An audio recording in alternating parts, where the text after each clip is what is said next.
Matapos sa Selos, isa pang cover song ni Shaira Moro, katunog din ng kanta ng Indonesian band. Mukhang hindi pa tapos ang copyright infringement issue ng tinaguriang Queen of Bangsamoro Pop na si Shaira Moro matapos namang masita ng mga netizens ang pagkakapareho ng isa niyang cover song sa kanta ng isang all-male Indonesian male band na Papingka. Ang nabanggit na cover song ay Forever Single, nakatunog daw sa kanta ng Indonesian band na Masi Melsintinya na nakapost sa YouTube channel ng AHS Productions noong pang October 29, 2023. Ngunit may disclaimer naman ng AHS na ang kanta ay hango nga sa kanta ng Papingka. Anya, disclaimer: the content presented here is a work of parody and should be viewed as such. This work is intended for entertainment purposes only and is not associated with the original creators or any entities affiliated with the original work.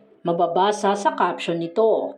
Ang sita ng mga netizens ayos lang daw na na-cover ang kanta pero hindi para pagkakitaan ito. Lalo na't in-upload din ito sa Spotify. Matatandaan, nagbigay ng detalye si Queen of Bangsamoro Pop kaugnay sa bagong kantang ilalabas niya. Sa kanyang Facebook account nitong Huwebes, Marso 21, sinabi niya kung tungkol saan at para kanino ang ginawa niyang kanta.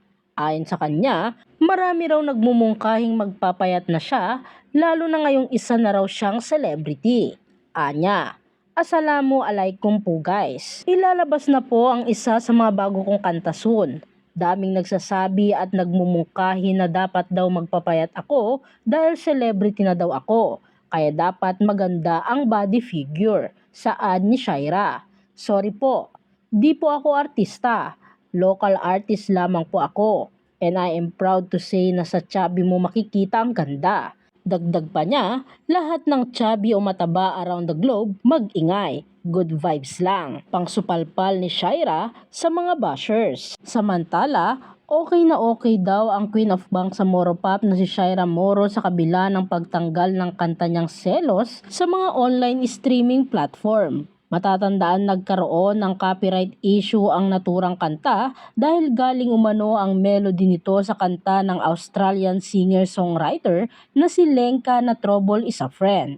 Kaya naman sa isang Facebook post ng AHS Channel record label ni Shaira ay naglabas sila ng pahayag kaugnay sa issue.